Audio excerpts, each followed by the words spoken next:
हर हर महादेव। श्री शिवानमस्तुभ्यं मित्रों में दोस्तों, आज एक बार फिर आप सभी शिव भक्तों को मेरे चैनल शाम सदाशिव में स्वागत करता हूं। मित्रों, आशा करता हूं आप सभी शिव भक्त स्वस्थ और फिट होंगे। चलिए मित्रों, आज मैं आप सभी शिव भक्तों के लिए एक विशेष उपाय लेकर के आए, जो प्रदीप जी मिश्रा जी की कथा द्वारा बताया हुआ विशेष उपाय है, जो कि हापुड़ उत्तर प्रदेश की कथा में उन्होंने बताया था। अभी ये उपाय कौन सा उपाय है मित्रों? आपकी शुगर बढ़ी हुई हो, आपकी आंखों की ज्योति कमजोर हो, ये उपाय उसका है। तो चलिए मित्रों, ज्यादा समय इधर उधर की बातें न करते हुए चलते हैं सीधे उपाय की तरफ। उपाय जानने से पहले अगर आप सभी शिव भक्त मेरे चैनल पहली बार आए हो तो मेरे इस चैनल को जरूर सब्सक्राइब करिए, और अगर वीडियो अच्छा लगे तो एक लाइक और कमेंट्स में हर हर महादेव या श्री शिवानमस्तुभ्यं लिखना बिल्कुल मत भूलिएगा।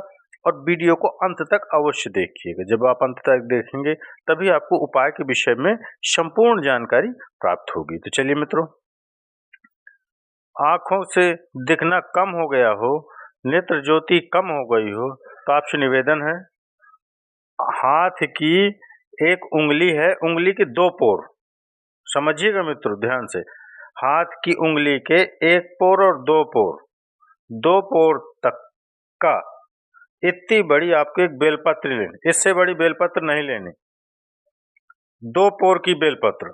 मित्रों ध्यान से समझना है आपको, दो पोर की बेलपत्र, इतनी ही बड़ी बेलपत्र लेकर अशोक सुंदरी वाली जगह पर रखकर, जो पानी का पात्र है आपका, जल का पात्र है, लोटा है, कलश है, उस बेलपत्र वाली जगह पर शंकर जी को जब आप जल चढ़ाएंगे, समझिए ध्यान से मित्रों, शिवलिंग के में आप जब जल चढ़ाओगे, शंकर जी के ऊपर जब आप जल चढ़ाएं, जो छोटी वाली बेलपत्र आपने अशोक सुंदरी वाली जगह पर रख दी, और शिव जी को जब आप जल चढ़ाएं तो जल उत्तर की ओर मुख कर करके चढ़ाइएगा, और जल चढ़ाते चढ़ाते वही जल का पात्र पानी चढ़ाते चढ़ाते अशोक सुंदरी की जगह तक लेकर आए, और वहां पर 3 बार उसी बेलपत्र पर गिरा दीजिए, उसी लोटे से 3 बार गिरा दीजिए।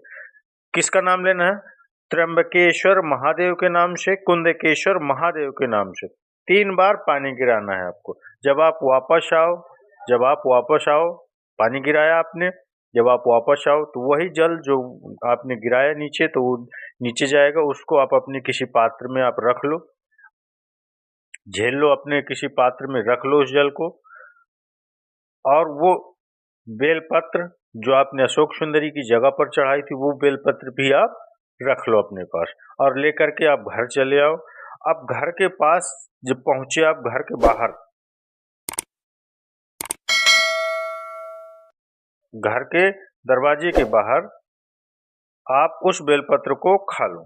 जिसको इंसुलिन लग रही हो, जिसका शुगर ऊपर नीचे हो रहा हो, जिसकी ब्लड प्रेशर ऊपर नीचे हो रहा हो, जिसके आंखों की ज्योति जा रही हो, मोटा चश्मा चढ़ गया हो, तो वो बेलपत्री लाओ और लाकर खा लो घर में जाकर, और जो पानी झेल करके लाए हो, घर के अंदर बैठकर उसको जल को आप आचमन कर लो, पी लो, उस जल का आचमन कर लो। अगर मान लो बेलपत्र खाने से तुम्हारा मुख छार हो रहा है, या छाले हो रहे हैं, या स्वाद नहीं आ रहा है, तो उसी बेलपत्र को मलकर एक गोली बना लो, गोली बना करके पीस करके मुंह में रखकर पानी पी लो। जिसकी शुगर आज की आज ऊपर नीचे हो रही हो, कल करके देखना, और कल हमको अब कमेंट्स के माध्यम से जरूर बताना कि आपकी शुगर लेवल में आई कि नहीं।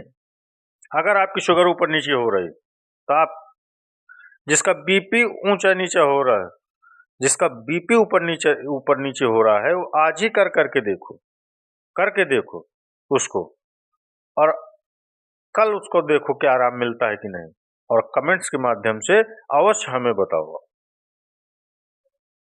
आप अवश्य बताओ, देखो, समझो, कर देखो कि हमारी बीपी गड़बड़ हो रही है, हमारी शुगर ऊपर नीचे हो रही है, और बेलपत्र अशोक सुंदरी वाली जगह पर चढ़ाकर उत्तर की ओर मुख कर जल चढ़ाते हुए वही पानी अशोक सुंदरी की ओर अशोक सुंदरी की ऊपर जगह पर 3 बार गिराते हुए, त्र्यंबकेश्वर महादेव का नाम लेते हुए, कुंदकेश्वर महादेव का नाम लेते हुए, उस पानी को झेल करके आप पात्र में, अब वही बेलपत्र लेकर के आ जाओ। बेलपत्र घर में प्रवेश करते करते उसको खा लीजिए। पानी घर में बैठकर उसको आचमन कर लीजिए।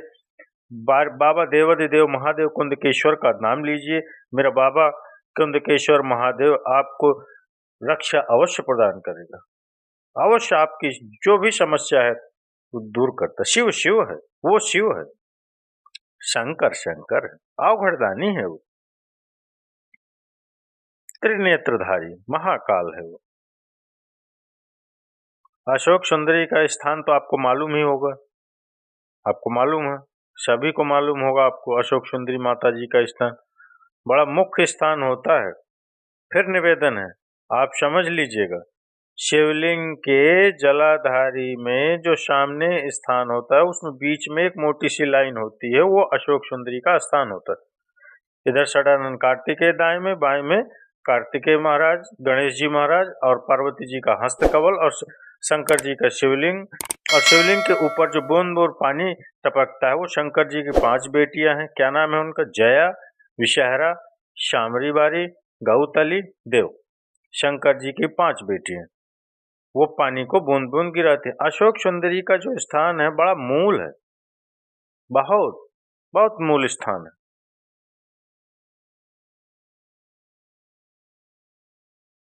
विशेष स्थान माना गया है अशोक सुंदरी। यहां तक कहेंगे हम,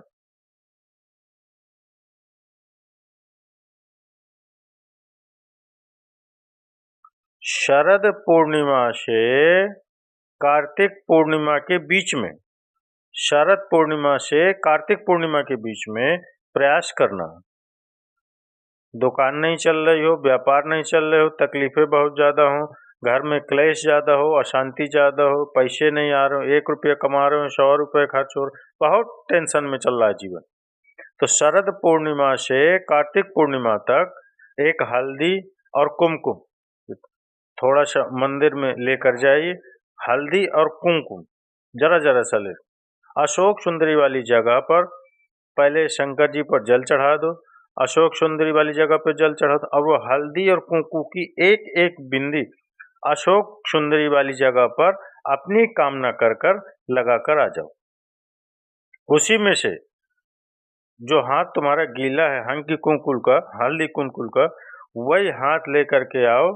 घर में प्रवेश करते समय अपने दरवाजे पर थोड़ा सा लगा दो। शरद पूर्णिमा से कार्तिक पूर्णिमा तक कर करके देखो, उसके बाद में फिर बताना कि मेरा देवाधिदेव महादेव आपकी झोली भरी कि नहीं भरी, भंडार भरा कि नहीं भरा। शरद पूर्णिमा से कार्तिक पूर्णिमा के बीच 1 महीना, कार्तिक का महीना भगवान शंकर की अविरल भक्ति का महीना, षडानंद कार्तिक का महीना, भगवान कार्तिक का महीना मतलब भगवान शंकर के पुत्र कार्तिकेय महाराज का महीना। षडानंद कार्तिकेय ने क्या क्या मांगा से शंकर भगवान से, आपको मालूम ही नहीं होगा क्या मांगा था उन्होंने। ये उनका महीना है, कार्तिक महीने की ये विशेष महत्वता है, क्योंकि कार्तिक भगवान का ये महीना है। ये उनका विशेष, क्या क्या मांगा है भगवान कार्तिक। भगवान देवाधिदेव महादेव से क्या कहा, क्या मांगा, शिव जी से क्या मांगा, इस कार्तिक महत्व का वर्णन क्या है, कार्तिक के महत्व का वर्णन क्या है, क्या मांगा उन्होंने शंकर जी से, कार्तिकेय महाराज ने। शिव तत्व को जानने का प्रयास करिए, समझिए उनको प्रेम से, भाव से और सच्चे श्रद्धा विश्वास से आप इन उपायों को अवश्य करिए। शुगर, बीपी, आंख में दिखना कम हो रहा हो उसका उपाय मैंने बताया। धन संपत्ति में नुकसान हो रहा है, परेशानी में है, दिक्कत में है, उसका कार्तिक पूर्णिमा और शरद पूर्णिमा तक का करना है आपको, विशेष उपाय है ये, आप अवश्य करिए और महादेव के चरणों में अपना जीवन समर्पित करिए और उनसे अपने जीवन को खुशहाल बनाइए। तो चलिए मित्रों, माताओं बहनों, अगर आप यहाँ तक मेरे वीडियो देख रहे हैं तो अगर आपको अच्छा लगे तो एक लाइक और कमेंट्स में हर हर महादेव या श्री शिवानमस्तुभ्यं अवश्य लिखिए। चलिए मिलते हैं अगले वीडियो अगले उपाय में, तब तक के लिए हर हर महादेव, श्री शिवानमस्तुभ्यं। मित्रों में दोस्तों।